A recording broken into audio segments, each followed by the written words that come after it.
A continuación vamos a leer el capítulo 5 del libro titulado La caverna de los antepasados del autor Lobsang Rampa. Y dice así, él comienza: atravesé rápidamente los corredores, doblando las esquinas a toda velocidad, poniendo en peligro la seguridad de aquellos que se cruzaban conmigo. Un viejo monje me sujetó al pasar, sacudiéndome con fuerza. No está bien que te dejes dominar por esa prisa, hijo, me advirtió. Es indecorosa e impropia de un auténtico budista. Luego me miró a los ojos y reconoció en mí al discípulo del Lama Mingyar Dondup, emitiendo un sonido inarticulado que sonó como un up. Me soltó como si mi contacto le hubiera quemado y se marchó rápidamente. Yo seguí mi camino ya más reposado. Me detuve en el umbral de la habitación de mi maestro tan súbitamente que estuve a punto de caer al suelo. Mi conciencia me estaba jugando una mala pasada. ¿Qué era lo que había hecho? O mejor dicho, ¿cuál de mis numerosas faltas había sido descubierta? Los superiores no solían esperar a los muchachos a no ser que fuera necesario comunicarles alguna mala noticia. Mis piernas temblaban. Busqué en mi memoria intentando recordar algo que pudiera determinar mi expulsión del Chakpori. Uno de los superiores me contempló sonriendo con una cordialidad de iceberg. El otro me miró con un rostro que parecía haber sido labrado en una roca del Himalaya. Mi maestro sonreía. Sin duda alguna, Lobsang, no tienes la conciencia tranquila, dijo, y añadió riendo entre dientes. Escucha. Estos reverendos hermanos superiores son también lamas telepáticos. Las miradas de los dos superiores estaban fijas en mí. Con una voz de terremoto, uno de ellos me dijo: Lobsang Rampa. Como consecuencia de las investigaciones ordenadas por el Profundo, se ha probado inequívocamente que eres la actual reencarnación de... Mi cabeza se estaba convirtiendo en un torbellino de ideas. Me resultaba difícil seguir sus palabras y casi no comprendí sus conclusiones. ¿Y si te confiera el trato, rango y título de superior que te será oficialmente concedido en el curso de una ceremonia cuya fecha y lugar de celebración serán fijados a su debido tiempo? Los lamas hicieron una solemne reverencia ante el lama Mingyar Dondup, inclinándose después ante mí también solemnemente. Salieron y el ruido de sus pisadas se fue apagando conforme se alejaban. Yo miraba fascinado hacia el corredor por donde ellos se habían ido. Una risa cordial y un golpe cariñoso en mi espalda me hicieron regresar al presente. Bien, ahora ya sabes lo que hay. Las pruebas a que te sometimos confirmaron lo que todos sabíamos desde hace ya mucho tiempo. Por ello es preciso que nosotros dos nos celebremos muy especialmente. Por mi parte, debo comunicarte algo realmente interesante para ti. Pasamos a otra habitación donde nos habían servido una auténtica comida india. No necesito insistir, me senté inmediatamente. Poco después, cuando me resultaba ya imposible seguir comiendo, cuando hasta el espectáculo de los alimentos que habían quedado me producía cierto malestar, mi maestro y yo regresamos a su habitación. El Profundo me ha dado su autorización para que te hable de la caverna de los antepasados. O mejor dicho, me ha sugerido que lo haga. Me miró con los ojos entornados y añadió susurrando: dentro de unos días saldrá una expedición para allí. La excitación me dominaba, sentía la impresión incomprensible de que tal vez iba a volver a mi hogar, a un lugar que había conocido antes.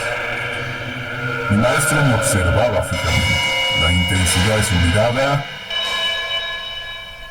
me obligó a levantar la cabeza. Lo mismo que tú, Lobsang, yo fui sometido a una preparación especial. También me ofrecieron las mismas oportunidades excepcionales. Mi propio maestro fue un hombre que abandonó esta vida hace ya mucho tiempo y cuyas cenizas se conservan todavía en la cámara de las imágenes de oro. Con él recorrí el mundo entero. Tú tendrás que viajar solo, Lobsang. Ahora escúchame. Voy a hablarte del descubrimiento de la caverna de los antepasados. Me humedecí los labios. Durante mucho tiempo había deseado que me hablara de ello.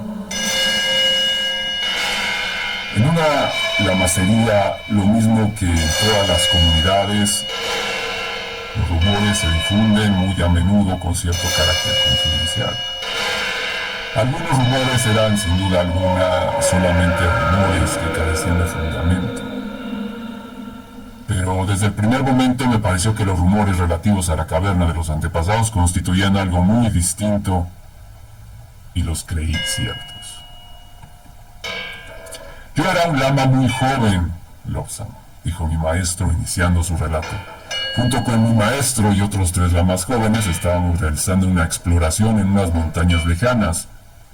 Pocas semanas antes habíamos escuchado un terrible estruendo al que siguió un enorme alud de rocas.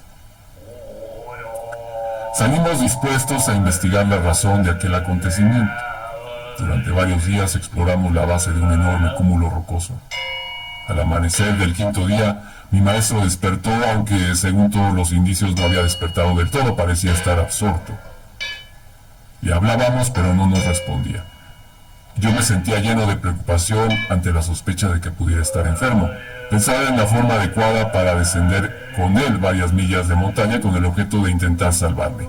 Lentamente, como si se hallara bajo el influjo de algún poder extraño, se tambaleó, cayó al suelo y finalmente se puso en pie de nuevo.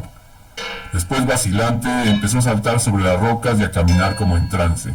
Le seguimos temblando de miedo. Escalamos una gran roca, sintiendo sobre nosotros una lluvia de polvo y de piedras pequeñas.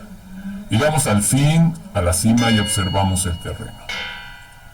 Experimenté un sentimiento de profundo desencanto.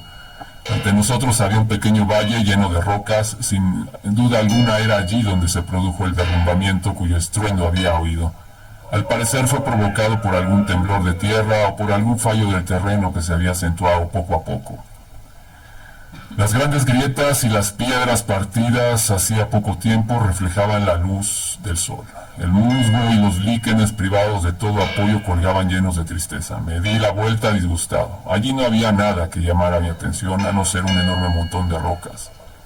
Me disponía a descender cuando escuché que alguien susurraba mi nombre. Mingyar, me detuve. Uno de mis compañeros me señalaba algo. Mi maestro, sometido todavía a extrañas influencias, descendía por la ladera de la montaña. Escuchando el relato de mi maestro, el lama Mingyar Dondup estaba completamente absorto. Él se interrumpió durante unos instantes y bebió unos sorbos de agua. Le observamos desesperados. Prosiguió después mi maestro. Lentamente seguía descendiendo y acercándose al valle. No sin cierta desconfianza le seguimos temiendo despeñarnos. Una vez abajo, mi maestro, sin vacilaciones, pero con el mayor cuidado, caminó entre las rocas inmensas y alcanzó el otro extremo del valle. Con gran desesperación por nuestra parte, empezó a trepar por la otra ladera, apoyando sus pies y sus manos en los huecos y las salientes que nosotros, a cierta distancia de él, no podíamos ver. Le seguíamos contra nuestro deseo. No teníamos otra alternativa. No podíamos regresar y decir a todos que el jefe de nuestra expedición había trepado a un lugar muy peligroso y que no nos habíamos atrevido a seguirle. Yo fui el primero en imitarle, procurando elegir el camino más sencillo. El terreno era absolutamente rocoso. El aire estaba enrarecido. Muy pronto mi aliento empezó a atravesar mi garganta con dificultad y mis pulmones se llenaron como de un dolor seco y agudo. En una pequeña grieta, situada a unos 500 pies de altura, me tendí para tomar aliento. Cuando, dispuesto a seguir ascendiendo, miré hacia arriba, pude ver el manto amarillo de mi maestro, que desaparecía en lo alto. De mala gana, me enfrenté de nuevo con la montaña y seguí subiendo sobre aquel precipicio. Mis compañeros, tan disgustados como yo, también trepaban detrás de nosotros. Habíamos ya dejado abajo la protección de las otras montañas que circundaban el valle, y el viento que soplaba con gran fuerza arremolinaba nuestros mantos en torno a nuestros cuerpos. El ascenso era cada vez más difícil y una lluvia de piedras pequeñas caía sobre nosotros. Mi maestro interrumpió de nuevo su relato para beber otro sorbo de agua y para comprobar si yo estaba interesado en sus palabras. Y en verdad, yo sentía un auténtico interés por todo aquello. Por fin, prosiguió mi maestro el Lama Mingyar Dondup, mis manos descubrieron un gran escalón de roca sobre mí. Me hacía a él con fuerza y advertía a mis compañeros que allí había un lugar donde podíamos descansar. Era una plataforma oblicua que se hundía en la montaña, por lo que era imposible verla desde la ladera del otro extremo del valle. Parecía tener unos 10 pies de ancho. No me quise entretener observando el lugar más cuidadosamente. Me arrodillé y ayudé a los demás a subir hasta allí. Pronto nos reunimos todos. El viento nos azotaba y nosotros jadeábamos como consecuencia del esfuerzo. Era evidente que la caída de las rocas había dejado al descubierto aquel saliente. Lo observé todo atentamente y me di cuenta de que había una grieta en la montaña. ¿Lo era realmente? Podía ser también una mancha, una sombra o un poco de líquen oscuro. Desde donde estábamos no podíamos distinguirlo con exactitud. Como movidos por el mismo resorte, nos adelantamos todos a una. Era una grieta de unos 2 pies y 6 pulgadas de ancho y casi 5 pies de alto. De mi maestro no quedaba el menor rastro. Podía haber visualizado perfectamente la escena, pero no era el momento oportuno para introspecciones. No quería perderme una sola palabra. El Lama Mingyar Dondup prosiguió su relato. Miré hacia arriba para ver si mi maestro había seguido subiendo, pero todo indicaba que no había sido así. Lleno de miedo miré hacia el interior de la grieta. Estaba tan oscuro como una tumba. Avancé pulgada a pulgada, con grandes dificultades, y fui entrando poco a poco. Recorrí unos 15 metros ya dentro de la cueva y doblé varias esquinas, avanzando en la oscuridad. Pero de pronto, si el miedo no me hubiera mantenido paralizado, habría lanzado un grito de sorpresa. Allí había luz, una luz suave y plateada, más brillante que la de la luna. Yo nunca había visto una luz como aquella. Había llegado a una caverna más grande que las anteriores. Era imposible comprobar la altura del techo que se perdía en la oscuridad. Uno de mis compañeros me apartó para poder verlo todo de mejor, y después fue apartado por un tercero. Los 4 permanecimos silenciosos y atemorizados contemplando aquel fantástico espectáculo que se nos ofrecía. Un espectáculo que cualquiera de nosotros que hubiera llegado ahí solo me hubiera obligado a pensar que había perdido la razón. La caverna parecía un salón inmenso que se iba estrechando a lo lejos, dando la sensación de que toda la montaña estaba hueca. La luz que lo iluminaba todo procedía de numerosas esferas que parecían estar suspendidas en la oscuridad del techo invisible. El lugar estaba lleno de aparatos extraños y de máquinas que nunca pudimos haber imaginado. Muchos de estos aparatos y mecanismos estaban también suspendidos del techo.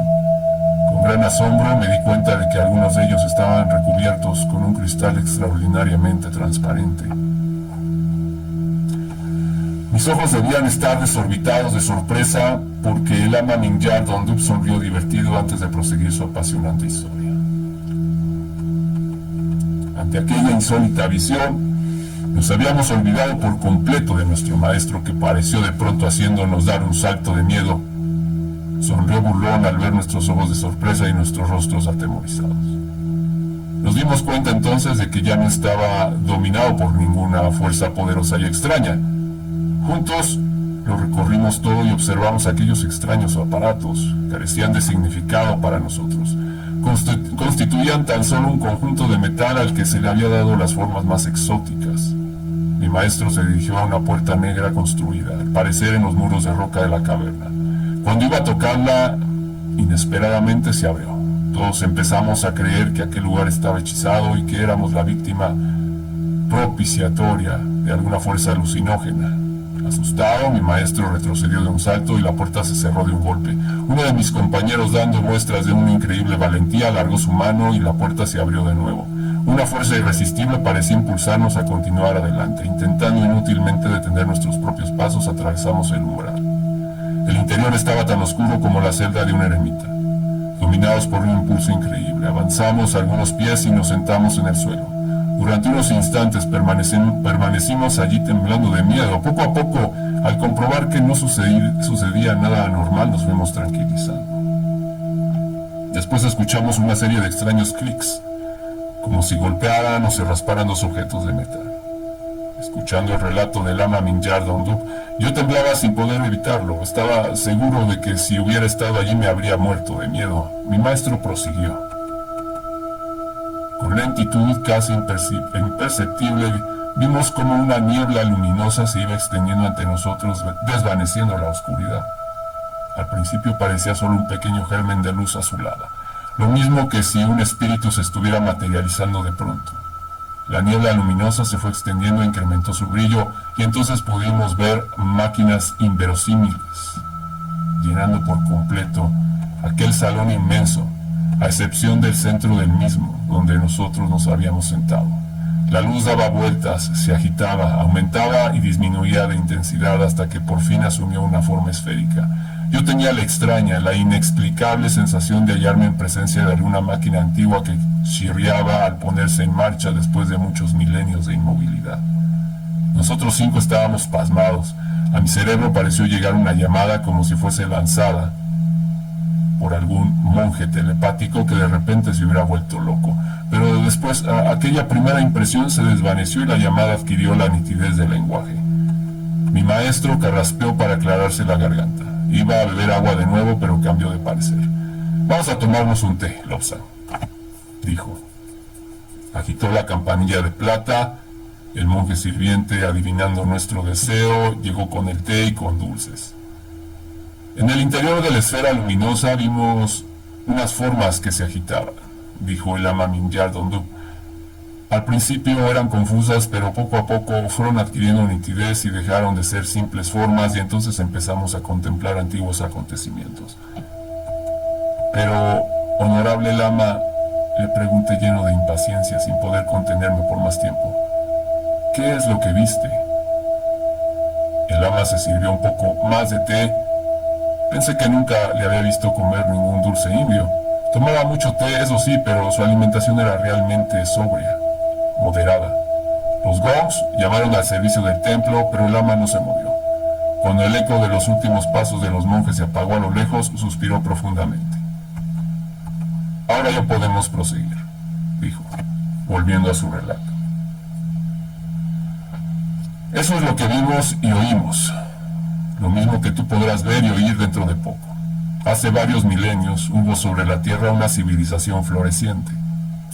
Los hombres tenían máquinas voladoras capaces de vencer la ley de gravedad, habían inventado aparatos que podían proyectar pensamientos en el cerebro de sus semejantes como si se tratara de una película. Conocían la física nuclear y consiguieron provocar una gigantesca explosión que estremeció todo el planeta, hundiendo continentes enteros en el océano mientras surgían nuevos continentes de las aguas. El mundo quedó destruido. Ese es el origen de la historia del diluvio que ha llegado a nosotros a través de todas las religiones que existen hoy sobre la tierra. Señor, exclamé impresionado por sus palabras, en nuestro archivo kármico podemos contemplar acontecimientos de esta naturaleza. ¿Por qué tenemos entonces que luchar con tan peligrosas montañas tan solo para presenciar algo que podemos alcanzar más fácilmente sin necesidad de movernos de aquí? Lobsang, me respondió mi maestro gravemente. Es cierto que en el archivo kármico y en lo astral podemos ver todos los acontecimientos de la historia humana, pero lo cierto es que lo vemos, entre comillas, pero no podemos tocarlo, entre comillas. A través de lo astral no es posible visitar los más increíbles lugares. Nos es posible visitar los más increíbles lugares, pero no podemos tocar nada. Sonrió levemente. Nos es imposible traer un solo manto o una simple flor a nuestro regreso. En el archivo kármico vemos esas cosas, pero nos resulta imposible analizarlas detalladamente. Por ello debemos escalar de nuevo las montañas. Nuestro objetivo es examinar cuidadosamente todos aquellos aparatos. Es extraño, exclamé, que solamente en nuestro país haya quedado aparatos de este tipo. No, Lobsang, respondió mi maestro, te equivocas. En cierto lugar de Egipto existe otro depósito similar y lo mismo sucede en una región de Sudamérica. Yo los he visto. Sé dónde están. Estas cámaras secretas fueron construidas por nuestros antepasados con el propósito de que las descubrieran las generaciones futuras cuando llegara el momento oportuno. Aquel temblor de tierra descubrió casualmente la entrada del depósito del Tíbet y gracias a que pudimos penetrar en él nos fue posible conocer la existencia de los otros depósitos.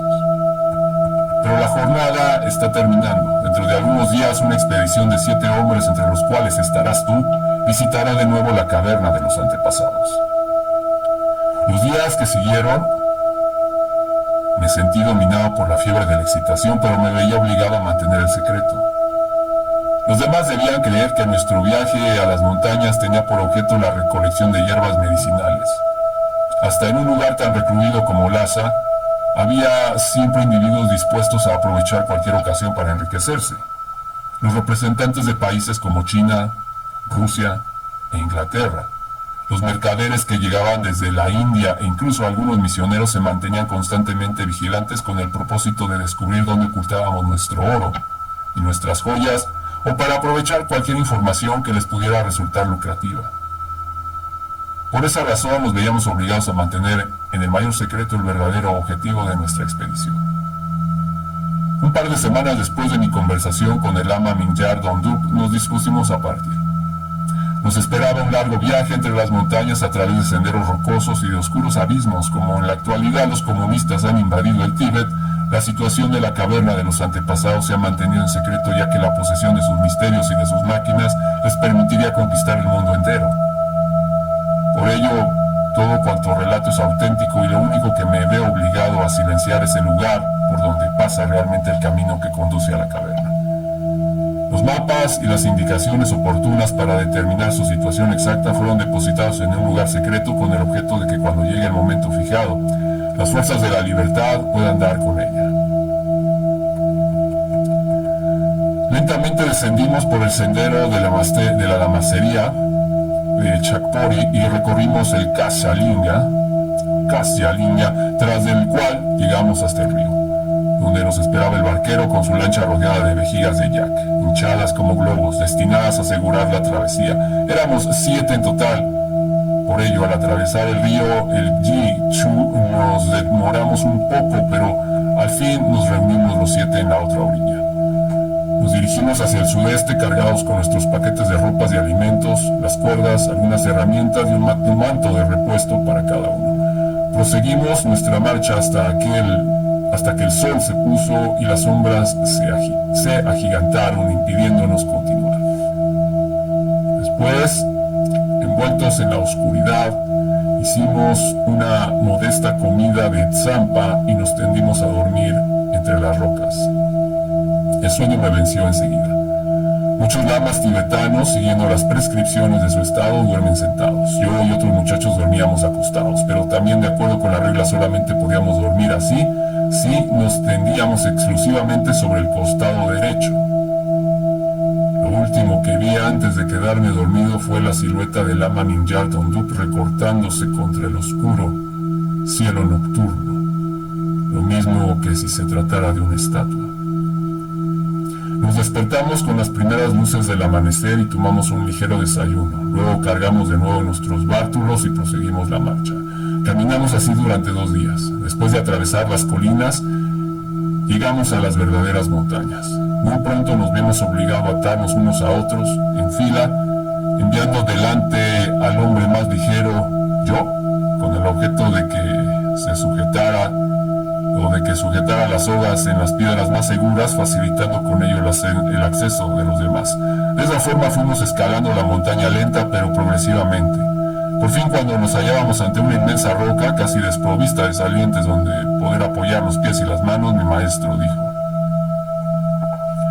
debemos trepar a esta roca y por el otro lado descender hasta el valle. En el otro extremo del valle encontraremos la ladera donde está situada la entrada de la caverna.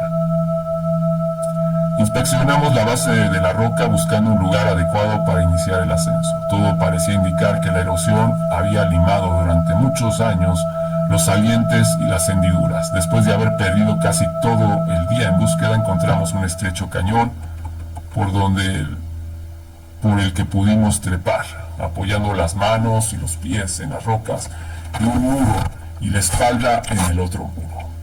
Jadeando y respirando aquel aire enrarecido, trepamos hasta la cima y miramos hacia abajo. Ante nosotros teníamos por fin el valle. Aunque observamos con gran atención la ladera del otro extremo, no nos fue posible percibir ninguna cueva, ni siquiera ninguna grieta en la suave superficie rocosa. El valle estaba sembrado de piedras y, lo que es peor, estaba atravesado por un veloz torrente. Adoptando todas las precauciones necesarias, descendimos hasta el valle y nos acercamos a las aguas embravecidas hasta llegar a un lugar donde las rocas parecían facilitar el paso, si éramos capaces de dar un largo salto. Yo, como era todavía demasiado pequeño, no tenía las piernas suficientemente largas para ello. Por esa razón me vi sometido a la terrible humillación de tener que cruzar el torrente helado arrastrando materialmente por una cuerda que había atado a mi cintura y de la que tiraban los demás. También ayudaron a cruzar de la misma forma a un lama pequeño y regordete, otro desdichado como yo que no se sintió capaz de saltar sobre las aguas. En un lugar apartado escurrimos nuestros mantos y nos lo colocamos de nuevo. La espuma que el viento levantaba nos había empapado a los 7. Cruzamos el valle, sorteando las piedras, y llegamos a la otra ladera. Mi maestro, el Lama Mingyar Dondup, nos mostró una hendidura reciente en la base de una gran roca. Mirad, nos dijo, alguna roca caída desde arriba ha derribado el saliente que nos sirvió a nosotros para iniciar el ascenso. Nos retiramos unos pasos para estudiar la forma en que podríamos llevar a cabo la escalada. El primer saliente estaba a unos 12 pies del suelo, pero constituía nuestra única alternativa. El lama más alto y más fuerte se irguió con los brazos extendidos hacia arriba, agarrándose a la roca, tras de la cual el lama más ligero subió sobre sus hombros y se agarró también a la roca. Finalmente, entre todos me ayudaron a subir sobre este, y yo, con una cuerda atada a mi cintura, pude alcanzar el saliente con facilidad. Debajo de mí, los monjes me daban instrucciones a gritos y yo, con lentitud, casi muerto de miedo, iba ascendiendo.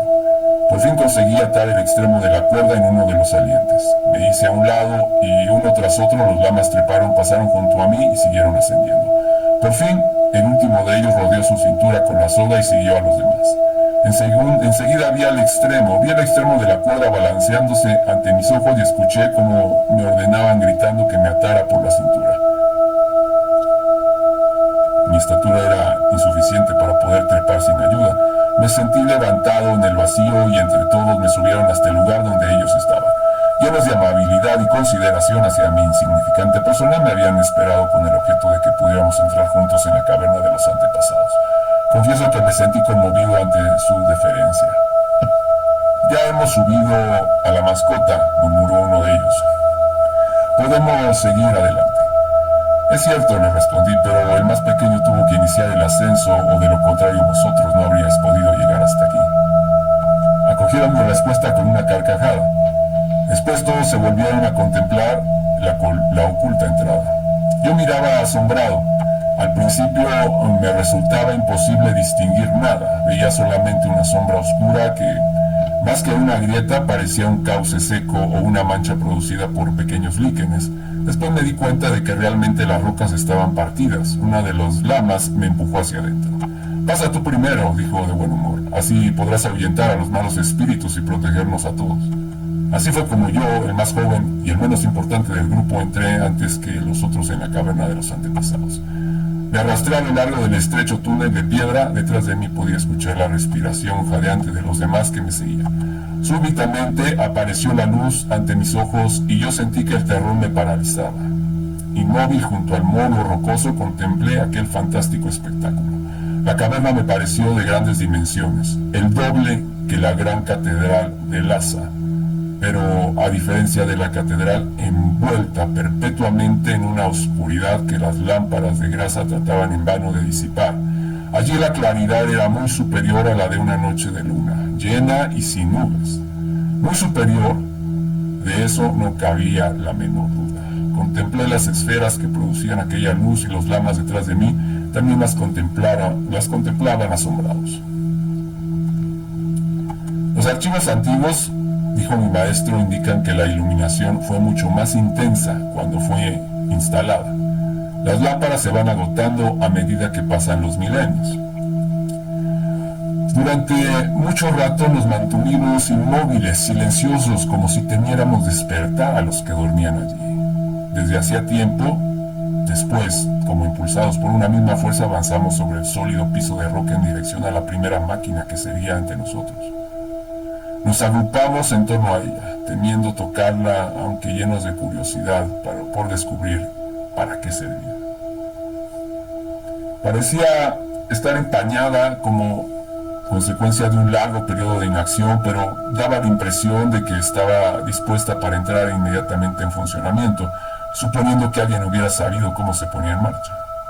También nos llamaron la atención otros aparatos, pero con el mismo resultado. Aquellas máquinas resultaban demasiado avanzadas para nosotros. Me dirigí hacia una pequeña plataforma cuadrada de unos 3 pies de lado, pegada a un muro y rodeada por una barandilla. Un largo tubo de metal se extendía desde allí hasta el aparato más cercano. Me acerqué preguntándome qué objeto tendría aquella plataforma y por poco me muero del susto porque ésta vibró y se elevó de pronto en el aire. Y en mi desesperación me agarré de ella con fuerza, elevándome también. Debajo de mí, los 6 lamas me contemplaban consternados. El tubo se había erguido y parecía empujar la plataforma hacia una de las esferas luminosas. Asustado, miré a mi alrededor. Estaba ya a unos 30 pies del suelo y seguía ascendiendo. Temía que aquel manantial de luz me incendiara de pronto, lo mismo que una mariposa que se acercara a una llama. Se escuchó un clic y la plataforma quedó inmóvil en el aire. Alargué mi mano lleno de temor y me di cuenta de que la esfera luminosa estaba fría como el hielo, y me sentía más tranquilo. Observaba cuanto me rodeaba. De pronto me asaltó un pensamiento terrible. ¿Cómo iba a bajarme de allí? Me agité en todas direcciones intentando encontrar una salida, pero todo fue inútil. Intenté alcanzar el tubo con el propósito de descender por él, pero estaba demasiado lejos. Cuando ya empezaba a desesperar, la plataforma vibró nuevamente y empezó a descender. Apenas tocó el suelo y salté y escapé. No podía correr el riesgo de que empezara a subir nuevamente. Una gran estatua agazapada estaba apoyada contra el muro. Mirándola sentí que un escalofrío me recorría la médula. Tenía el cuerpo de un gato y la cabeza y los hombros de una mujer. Sus ojos parecían estar vivos. La expresión de su rostro torcido en una mueca entre burlona e inquisitiva me aterró. Uno de los lamas se había arrodillado en el suelo y examinaba atentamente unos signos extraños. «Mirad», dijo, «este ideograma muestra a los hombres y a los gatos conversando. Sin duda alguna representa a un espíritu que abandona el cuerpo y vaga errante por el inframundo». Ardía en su propio celo científico inclinándose sobre las figuras del suelo, a las que llamaba jeroglíficos, con esperanza de que los demás compartieran su entusiasmo. Era un hombre muy culto que había aprendido sin la menor dificultad los idiomas antiguos, pero los otros seguían afanándose en torno a aquellos extraños aparatos intentando descubrir para qué servía.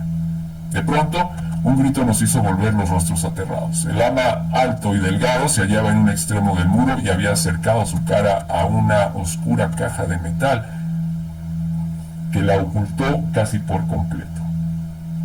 Los hombres se precipitaron hacia él con el deseo de librarlo de aquella trampa, pero cuando consiguieron arrancarlo de ahí, soltó un juramento y volvió otra vez a colocarse en el mismo sitio.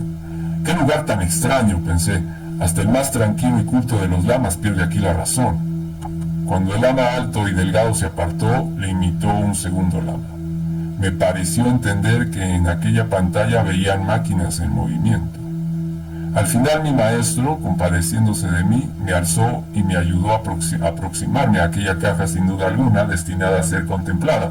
Siguiendo sus instrucciones, moví los controles y en su interior pude ver hombres y máquinas idénticas a las que había allí depositadas. Estaban funcionando. Observé que la plataforma que me había subido hasta la esfera luminosa podía ser controlada y movida a voluntad. Posteriormente comprendido que la mayor parte de aquellos aparatos eran similares a los que hoy se exhiben en todos los museos científicos del mundo. Nos acercamos a la puerta negra de la que el lama Mingyar Dondup me había hablado. ya en una ocasión. Ante nuestra proximidad se abrió chirriando con tanta fuerza en medio de aquel silencio reinante en aquel lugar que todos nos sobresaltamos.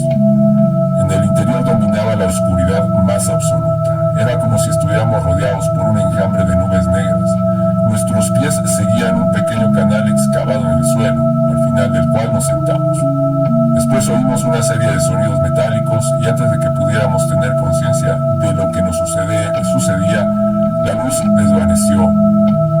La oscuridad. Estábamos rodeados de máquinas extrañas. También había estatuas y figuras metálicas.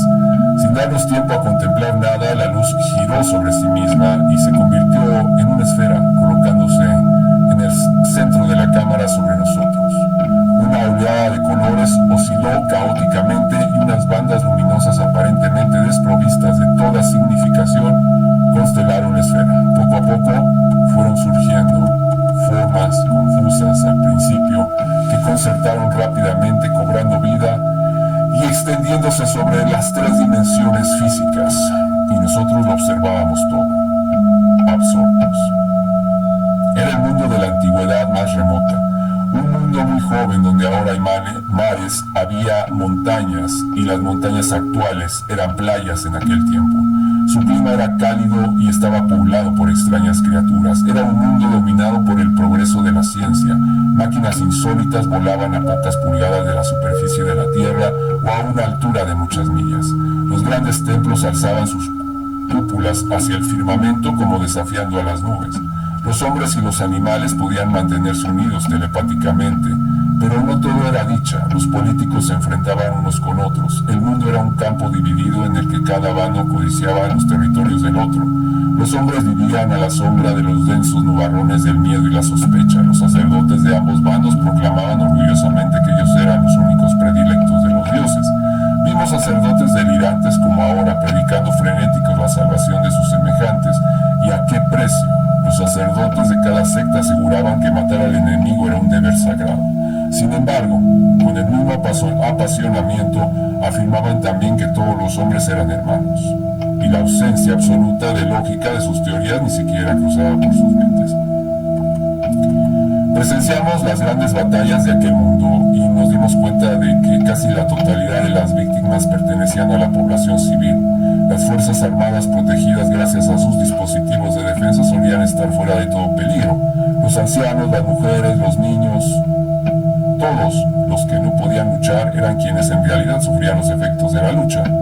Vimos a los científicos en sus laboratorios buscando afanosamente armas más destructoras todavía, bacterias más terribles que pudieran ser lanzadas contra el enemigo. Después vimos a un grupo de hombres pensativos y preocupados, que proyectaban la creación de lo que ellos llamaban una cápsula de tiempo, la que nosotros habíamos llamado caverna de los antepasados, con el objeto de transmitir a las generaciones un archivo completo de películas relativas a su cultura, las estructuras financieras abrieron la boca libre. Un ejército de hombres se instalaron allí máquinas de todas las tipos. Vimos cómo colocaban las esferas de luz fría formada por sustancias radiactivas en altas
podían proporcionarse recíprocamente alimento mental y espiritual. En aquella época, este símbolo era tan corriente como el día, la estrella de David, o la cruz en nuestra época. Contemplamos los océanos llenos de ciudades flotantes que iban de un país a otro. El cielo era también cruzado por grandes naves que volaban silenciosas, capaces de detenerse en el aire y de partir de nuevo a gran velocidad casi instantáneamente sobre la tierra. Los vehículos corrían por los montes, con unas palabras por encima del cielo. Las ciudades estaban atravesadas en todas direcciones por puentes y líneas interminables de cables. Un gran resplandor de ese momento y un repente más gigantesco se derrumbó y quedó convertido en una altura. Después se produjo el terriblísimo relámpago y la mayor parte de las ciudades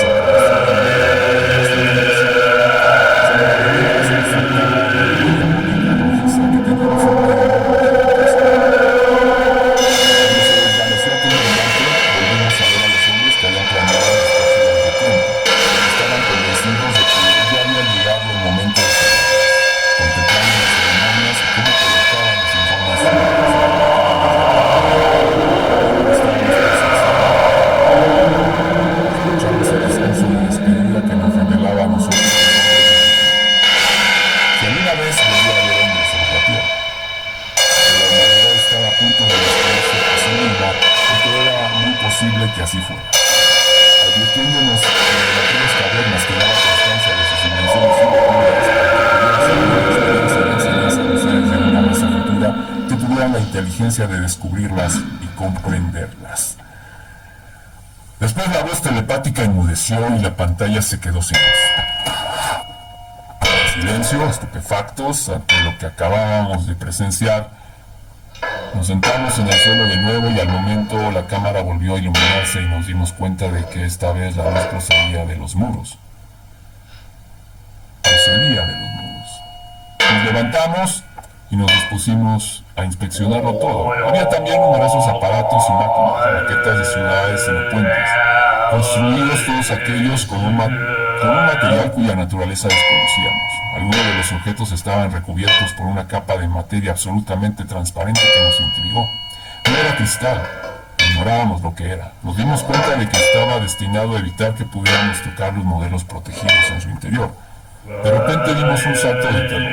Un ojo rojo y malvado me miraba parpadeando. Me disponía a huir cuando el Lama Mingyar Dondup se acercó a aquella nueva máquina, se inclinó sobre ella, tocó los controles y el ojo rojo se desvaneció y fue sustituido por otra pequeña pantalla que nos mostraba otra habitación contigua al gran salón.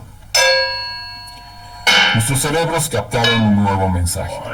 Antes de marcharse, pasen a esta habitación. Ahí encontrarán material para sellar de nuevo el lugar por donde hayan entrado. Si no han alcanzado el estado de evolución necesario para hacerse cargo de nuestras invenciones, vuelvan a sellar la entrada y déjenlo todo intacto para los que puedan venir más adelante. En silencio, pasamos a la tercera habitación cuya puerta se abrió automáticamente al acercarnos. Ahí encontramos varias vasijas herméticamente cerradas y una máquina de cine telepático que explicaba la forma de abrirlas y de sellar nuevamente la entrada. Maravilloso, maravilloso, dijo un lama. No hay en todo esto nada maravilloso, dije yo insolentemente. Hubiéramos podido ver todas estas cosas en el archivo kármico, ¿por qué no lo hacemos? De esa forma podemos ver lo que sucedió después de que sellaron este lugar.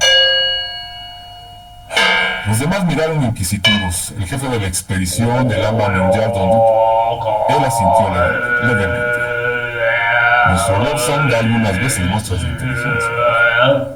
Concentrémonos y veamos lo que sucedió, porque yo siento tanta curiosidad como vosotros. Nos sentamos en estrecho círculo, uniendo nuestros dedos de la forma prescrita. Mi maestro inició el ritmo de respiración necesario y todos lo imitamos. Poco a poco nos despojamos de nuestras identidades terrenas y nos deslizamos al unísono en el océano del tiempo. Los que tienen el poder de introducirse en lo astral pueden ver todo lo que ha sucedido en el pasado, regresando después a su estado, normalmente enriquecidos con nuevos conocimientos. Todos los acontecimientos históricos, por remotos que sean, pueden ser contemplados como si estuvieran produciéndose entonces. la primera vez que había utilizado el archivo kármico. Mi maestro me había hablado de ello y yo le había dicho. De acuerdo, pero ¿qué es? ¿Cómo funciona? ¿Cómo es posible ponerse en contacto con las cosas que han pasado ya, que ya han terminado, que ya han ido, que ya se han ido para siempre? Lobsang, me respondió él, admitirás que tienes una memoria. Puedes recordar perfectamente lo que sucedió ayer y las cosas que sucedieron hace mucho tiempo. Si te esfuerzas y desarrollas esa cualidad, puedes recordar todo cuanto te ha sucedido en la vida y con un entrenamiento adecuado te será posible incluso recordar tu propio nacimiento. También puedes conseguir lo que se llama una evocación total, y ello haría que tu memoria se remontara a momentos muy anteriores a tu nacimiento. El archivo kármico no es otra cosa que la memoria del mundo. Todo lo que ha sucedido sobre la Tierra puede ser recordado de la misma manera que a ti te es posible recordar los acontecimientos de tu pasado. No hay ninguna magia en todo esto. De la magia y del hipnotismo tan estrechamente relacionado con ella, ya hablaremos otro día. Por ello, gracias a nuestro especial entrenamiento, nos resultaba realmente fácil situarnos en el momento del tiempo en que la máquina había interrumpido sus mensajes. Vimos nuevamente la gran muchedumbre de hombres y mujeres, sin duda alguna muy conocidos en aquella época. Estaban saliendo de la caverna, las grandes máquinas con sus brazos gigantescos colocaron ante la entrada un enorme bloque de roca. Las grietas y los orificios exteriores fueron cuidadosamente sellados y todos aquellos seres se marcharon. Las máquinas se alejaron también y durante algún tiempo, tal vez algunos meses, todo se mantuvo tranquilo. Después vimos a un sumo sacerdote erguido sobre los escalones de una inmensa pirámide exhortando a los fieles a la guerra. Las imágenes registradas en la película del tiempo siguieron desfilando ante nosotros y por fin vimos el campo de batalla. Los jefes vociferaban furiosos, el tiempo seguía su carrera, el firmamento azul quedó cruzado por numerosas estelas blancas y rectilíneas, después los cielos se enrojecieron.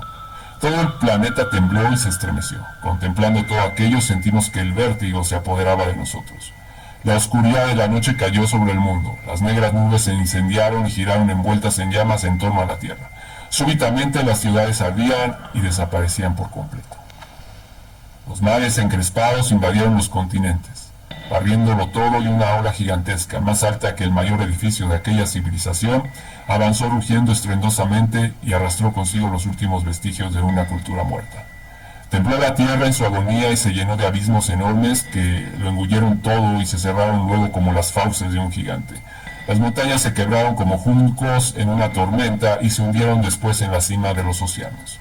Emergieron las nuevas tierras del fondo de los mares y se convirtieron en montañas. La superficie del planeta se estaba transformando a través de las continuas conmociones. Algunos supervivientes aislados subieron gritando entre millones de cadáveres a las montañas recién aparecidas. Otros se salvaron milagrosamente en sus barcos y se escondieron en los nuevos continentes, y hasta el planeta quedó inmóvil. Interrumpió su movimiento de rotación y después empezó a rodar en dirección contraria. En un instante las selvas quedaron reducidas a cenizas. Las superficies de la tierra quedó desolada, aniquilada, convertida en una negra ruina. En lo más hondo de las cuevas y en los túneles de lava de los volcanes extinguidos, un escaso puñado de seres humanos enloquecidos ante el espectáculo de aquella catástrofe temblaba y lloraba de terror. Desde el negro firmamento cayó una sustancia blanca, dulce, sustentadora de la vida. En el curso de los siglos, la tierra siguió cambiando. Donde antes hubo mar, ahora había tierra, y las tierras antiguas dormían en el fondo de los mares. Un valle interior se abrió al empuje del océano y fue invadido por las aguas, formando el mar Mediterráneo. Otro mar cercano se hundió también en aquel valle y sus arenas quedaron secas, convirtiéndose en el desierto del Sahara. Las tribus salvajes recorrían errantes el mundo, y a la luz de sus hogueras se transmitieron de padres a hijos las antiguas leyendas del diluvio, de Lemuria, de la Atlántida y de aquel día terrible en que el sol quedó inmóvil en el cielo.